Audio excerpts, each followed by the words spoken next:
साल 1974 में भारत ने अपना पहला परमाणु परीक्षण किया। इसके बाद पाकिस्तान के तब के प्रधानमंत्री जुल्फिकार अली भुट्टो ने फौरन एक प्रेस कॉन्फ्रेंस की। उसमें उन्होंने कहा कि अब भारतीय उपमहाद्वीप सुरक्षित नहीं रह गया है और पाकिस्तान को भी परमाणु शक्ति बनना होगा। उस समय उनका एक बयान खासा चर्चित हुआ था, जिसमें उन्होंने कहा, अगर भारत बम बनाता है तो हम घास या पत्ते खा लेंगे, भूखे भी सो जाएंगे, लेकिन हमें अपना बम बनाना होगा। हमारे पास कोई दूसरा रास्ता नहीं है।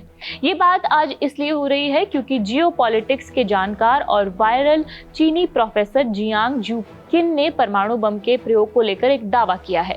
जियांग ने कहा है कि अगर भविष्य में कभी परमाणु बम का प्रयोग हुआ तो इस बात की काफी आशंका है कि वे पाकिस्तान ही करेगा। इतना ही नहीं, जियांग ने अपने इस दावे के पीछे की वजह भी बताई है। उन्होंने बताया है कि कैसे पाकिस्तान के अंदर के हालात उसे परमाणु हमला करने की तरफ आगे बढ़ा सकते हैं। जियांग ने ईरान पर अमेरिका के हमले और ट्रंप को लेकर कई सटीक दावे किए हैं। जियांग ये सारी बातें यूट्यूबर राज शमानी के पॉडकास्ट में उन्होंने ये सारी बातें कही है। जियांग ने आगे कहा है कि उन्हें नहीं लगता है कि फिलहाल कुछ दशकों तक परमाणु हमले की स्थिति नहीं बन सकती। उन्होंने कहा कि चूंकि परमाणु युद्ध के खिलाफ दुनिया भर में एक तरह की मनाही ही है, ऐसे में फिलहाल आने वाले कुछ वक्त में ऐसा होने की संभावना नहीं है। उन्होंने कहा, मुझे व्यक्तिगत रूप से नहीं लगता कि हमारी जिंदगी में कभी परमाणु हथियारों का इस्तेमाल होगा, क्योंकि परमाणु हथियारों के खिलाफ एक वैश्विक मनाही है। इसके बाद जब प्रोफेसर से पूछा गया कि उन्हें क्या लगता है कि अगर परमाणु युद्ध की स्थिति बनती है तो फिर कौन सा देश सबसे पहले परमाणु हथियार का इस्तेमाल करेगा, इस सवाल के जवाब में जियांग ने पाकिस्तान का नाम लिया। उन्होंने कहा, पाकिस्तान एक परमाणु हथियारों वाला कमजोर देश है। हो सकता है कि आपात स्थिति में खुद को रोकने के लिए उसके पास जरूरी नियंत्रण प्रणालियां न हो। ऐसे में वो परमाणु युद्ध की तरफ देख सकता है। जियांग ने कहा कि पाकिस्तान पिछले काफी समय से लगातार राजनीतिक बंटवारे और आर्थिक मुश्किलों का सामना कर रहा है। वहां पर भ्रष्टाचार है। ऐसे में स्थिति अगर ज्यादा बिगड़ती है तो बात परमाणु के इस्तेमाल तक पहुंच सकती है। जियांग ने कहा है कि भारत और पाकिस्तान के बीच होने वाले संघर्ष में ही परमाणु बम के इस्तेमाल होने की आशंका सबसे ज्यादा है। अब आपको बता देते हैं कि 28 मई 1998 को पाकिस्तान ने परमाणु टेस्ट किया था। ये टेस्ट बलूचिस्तान की चगाई जिले की पहाड़ियों के बीच किया गया था। पाकिस्तान के परमाणु हथियार बनाने की नींव मुख्य रूप से 1971 के भारत पाकिस्तान युद्ध और बांग्लादेश के अलग होने के बाद पड़ी थी। हमने आपको सबसे पहले तत्कालीन प्रधानमंत्री जुल्फिकार अली भुट्टो के बयान के बारे में बताया था। उन्होंने वो बयान 1972 में दिया था। पाकिस्तान के गुप्त परमाणु कार्यक्रम को प्रोजेक्ट 706 कहा गया था। इसमें यूरोप से यूरेनियम इनरिचमेंट की तकनीक लाने वाले वैज्ञानिक डॉक्टर अब्दुल कदीर खान ने मुख्य भूमिका निभाई थी। जब भारत ने 11 और 13 मई 1998 को पोखरण 2 परीक्षण किए तो इसके जवाब में पाकिस्तान ने 28 मई 1998 को बलूचिस्तान के चगाई जिले में लगातार 5 भूमिगत परमाणु परीक्षण किए थे।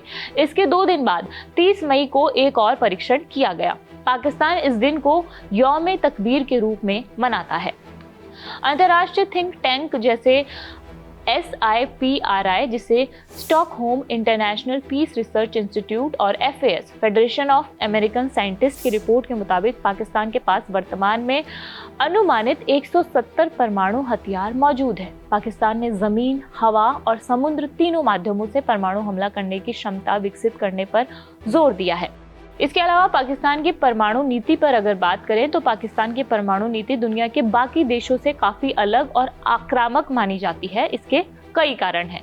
नो फर्स्ट यूज की नीति पाकिस्तान की नहीं है। भारत की नीति नो फर्स्ट यूज की है, यानी भारत पहले हमला नहीं करेगा, लेकिन पाकिस्तान ने ऐसी कोई प्रतिबद्धता नहीं जताई है। पाकिस्तान का रुख फर्स्ट यूज का है, यानी वह पारंपरिक युद्ध में भी पहले परमाणु हथियार इस्तेमाल करने का अधिकार सुरक्षित रखता है। दूसरा इसमें आता है फुल स्पेक्ट्रम डेटरेंस। पाकिस्तान की नीति केवल बड़े रणनीतिक हमलों तक सीमित नहीं है, बल्कि उसे छोटे टैक्टिकल परमाणु हथियारों को भी शामिल किया है, ताकि किसी भी पारंपरिक सैन्य कार्रवाई को रोका जा सके। तीसरा इसमें आता है परमाणु इस्तेमाल की 4 रेड लाइंस। पाकिस्तान के रणनीतिकारों के अनुसार वे परमाणु हथियार तब इस्तेमाल कर सकता है जब भारत उसके एक बड़े भूभाग पर कब्जा कर ले। इसे स्पेटियल थ्रेशोल्ड भी कह सकते हैं। उसकी सेना का एक बड़ा हिस्सा नष्ट हो जाए, इसे मिलिट्री थ्रेशोल्ड कहते हैं। देश की अर्थव्यवस्था को पूरी तरह बर्बाद कर दिया जाए, इसे इकोनॉमिक थ्रेशोल्ड कहते हैं। देश में आंतरिक राजनीतिक अस्थिरता फैलाने की कोशिश हो, इसे पॉलिटिकल थ्रेशोल्ड कहते हैं। पाकिस्तान के परमाणु हथियारों का नियंत्रण NCA यानी कि नेशनल कमांड अथॉरिटी और सेना के SPD यानी स्ट्रेटेजिक प्लान्स डिवीजन के पास है, जिसमें अंतिम निर्णय सेना के प्रभाव में ही होता है। वैश्विक स्तर पर पाकिस्तान के परमाणु शस्त्रागार को लेकर हमेशा कुछ बड़ी चिंताएं बनी रहती है। पहली चिंता रहती है सुरक्षा और आतंकवाद का खतरा। देश में राजनीतिक अस्थिरता और आतंकी संगठनों की मौजूदगी के कारण दुनिया को डर रहता है कि कहीं ये हथियार गलत हाथों में न चले जाएं। दूसरा है इसमें टैक्टिकल हथियारों का जोखिम। नसर जैसी छोटी मिसाइलों के कारण युद्ध में मैदान में स्थानीय कमांडरों द्वारा गलत फैसले लेने का जोखिम बढ़ जाता है। तीसरा आता है आर्थिक संकट। एक तरफ जहां देश गंभीर आर्थिक तंगी और कर्ज से जूझ रहा है, वहीं परमाणु कार्यक्रम के रखरखाव और विस्तार पर भारी बजट खर्च होता है। दुनिया पाकिस्तान पर भरोसा परमाणु बम को लेकर क्यों नहीं करती है? इसके पीछे कई कारण हैं। इसमें सबसे पहला आता है अमेरिका की रिपोर्ट, आतंकियों के हाथ लग सकते हैं परमाणु बम। अमेरिका की कई खुफिया और आधिकारिक रिपोर्ट्स में पाकिस्तान के परमाणु हथियारों की सुरक्षा को लेकर गंभीर चिंताएं जताई गई है। अमेरिकी संसद की थिंक टैंक CRS ने अपनी कई रिपोर्ट्स में, विशेष रूप से 2005 और 2016 की रिपोर्ट्स में स्पष्ट रूप से चेतावनी दी थी कि पाकिस्तान की अंदरूनी अस्थिरता के कारण वहां तख्तापलट होने या सेना और परमाणु कॉम्प्लेक्स के भीतर बैठे कट्टरपंथियों द्वारा परमाणु सामग्री आतंकियों को सौंपे जाने का भारी खतरा है। दूसरा है जो बाइडेन का बयान। अक्टूबर 2022 में अमेरिकी राष्ट्रपति जो बाइडेन ने एक सार्वजनिक कार्यक्रम में पाकिस्तान को दुनिया के सबसे खतरनाक देशों में से एक बताया था। उन्होंने कहा था कि पाकिस्तान के पास बिना किसी सामंजस्य के परमाणु हथियार है, जो ग्लोबल सिक्योरिटी के लिए बहुत बड़ा खतरा है। लेकिन दुनिया बार बार ऐसे चेतावनी नहीं देती है। इसके पीछे पाकिस्तान के हुक्मरानों के बयान भी शामिल हैं। इसमें सबसे पहले आता है शेख रशीद का पाव पाव भर का बम वाला बयान। अगस्त या सितंबर 2019 में जब भारत ने जम्मू कश्मीर से अनुच्छेद 370 आर्टिकल 370 जो था उसे हटाया था, तब पाकिस्तान बौखला गया था। इसी बौखलाहट में तत्कालीन रेल मंत्री शेख रशीद ने एक बयान दिया था। शेख रशीद ने मीडिया के सामने गीदड़ भभकी देते हुए कहा था कि पाकिस्तान के पास 125 ग्राम से 250 ग्राम यानी पाव पाव और आधा किलो के छोटे छोटे परमाणु बम है। ये स्मार्ट बम जो टारगेटेड मार सकेंगे और इससे भारत के मुसलमानों को नुकसान नहीं पहुंचेगा। दुनिया भर में इस बयान का भारी मजाक उड़ाया गया था, लेकिन इसने दिखाया कि पाकिस्तान की लीडरशिप टैक्टिकल न्यूक्लियर वेपन्स को लेकर कितनी गैर जिम्मेदार है।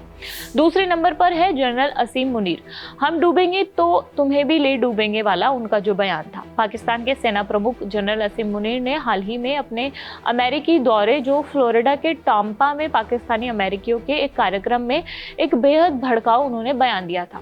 उन्होंने सीधे तौर पर न्यूक्लियर ब्लैकमेल करते हुए कहा कि हम एक परमाणु संपन्न देश हैं, अगर हमें लगा कि हमारा वजूद खतरे में है या हम डूब रहे हैं तो हम आधी दुनिया को अपने साथ लेकर डूबेंगे। ये बयान तब आया था जब पाकिस्तान गंभीर आर्थिक संकट और भारत की सख्त नीतियों का सामना कर रहा था। इसे कूटनीति की भाषा में सैमसन ऑप्शन कहा जाता है, यानी अगर मैं मरूंगा तो सबको साथ लेकर मरूंगा। तीसरे नंबर पर है परमाणु बम हमने सजाने के लिए नहीं रखा है वाला बयान। ये बयान पाकिस्तान के मौजूदा और पूर्व रक्षा मंत्री ख्वाजा मोहम्मद आसिफ द्वारा कई बार अलग अलग मंचों पर दिया गया है। 2017 में और फिर बाद के सालों में भी जब भारत पाक के बीच तनाव बढ़ा तो उन्होंने खुलेआम कहा कि हमने न्यूक्लियर बम कोई शोपीस में सजाने या शबे बारात में चलाने के लिए नहीं बनाए हैं। अगर हमारी सलामती को खतरा हुआ तो हम भारत पर इसका इस्तेमाल करने से पीछे नहीं हटेंगे। इन सभी बयानों ने दुनिया के सामने ये साबित कर दिया है कि पाकिस्तान की न्यूक्लियर कमांड अथॉरिटी के लोग कितने अपरिपक्व हैं। जहां कई देश अपने परमाणु हथियारों को लेकर बहुत जिम्मेदारी और संयम से बात करते हैं, वहीं पाकिस्तान खुलेआम ऐसे बयान देता है। इसलिए अंतर्राष्ट्रीय स्तर पर पाकिस्तान को एक गैर जिम्मेदार परमाणु राष्ट्र माना जाता है। आपको बता देते हैं कि चीनी प्रोफेसर जियांग भारत की परमाणु को लेकर नो फर्स्ट यूज पॉलिसी का भी जिक्र किया है। उन्होंने कहा भारत का नजरिया और सोच ये है कि वे पहले हमला नहीं करेंगे। इसके अलावा भारत के पास सुरक्षा की दृष्टि से परमाणु के अलावा भी अन्य पारंपरिक क्षमताएं हैं जो उसे मजबूत बनाती हैं। इसकी तुलना में पाकिस्तान के पास ऐसा नहीं है। जियांग ने यह भी तर्क दिया कि पाकिस्तान की सेना उसके परमाणु हथियारों के जखीरे को भारत की बड़ी पारंपरिक सेनाओं के खिलाफ एक जवाब के तौर पर देखती है। ऐसे में संभावना बढ़ जाती है कि पाकिस्तानी सेना की कमजोर स्थिति के बाद ये युद्ध हो सकता है। हालांकि इसके बाद भी जियांग ने परमाणु युद्ध की आशंका को लगभग शून्य करार दिया। उन्होंने कहा कि अगर कोई देश परमाणु हमला करता है तो उसकी स्थिति बेहद ही खराब हो जाएगी। इस हमले के बाद उसे अंतर्राष्ट्रीय स्तर पर दबाव या पलटवार का सामना करना पड़ेगा। ये बेहद खराब स्थिति होगी, इसलिए परमाणु हमले का फैसला लेना बेहद ही मुश्किल है। इस खबर में फिलहाल इतना ही। आपको ये पूरी जानकारी कैसी लगी हमें कमेंट बॉक्स में बताइए। ये वीडियो रिकॉर्ड करने में मेरी मदद की है मेरे साथी अली ने। मेरा नाम मनीषा है और देखते रहिए कड़क। शुक्रिया।